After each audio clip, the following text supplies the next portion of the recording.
wenn es mal schnell gehen muss. Heute steht ein Kreativset auf meinem Arbeitstisch. Stampin' Up hat verschiedene Kreativsets und hier ist das aktuellste von allen. Es heißt Danke sagen und so sieht es aus. Kostet aktuell 16 € und du hast darin dieses Material.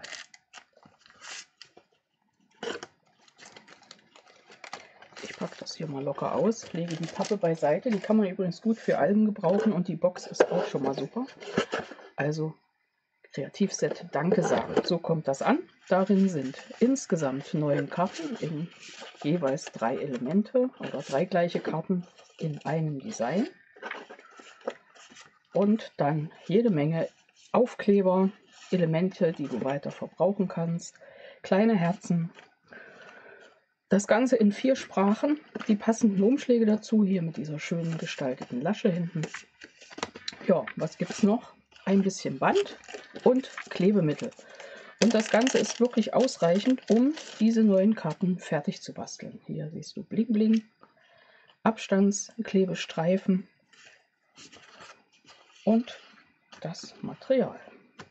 Band ganz wichtig, Karten ganz wichtig. Du wirst wissen, wie sie aussehen, wenn sie fertig sind. Die Karten mit Anleitung, die auch darin ist, sehen am Ende so aus. 9 Stück.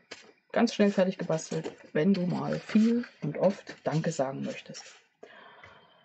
Wie du dieses ganze Set noch weiter verarbeiten kannst und vielleicht daraus noch mehr Karten machen kannst, das zeige ich dir in einem meiner nächsten Videos.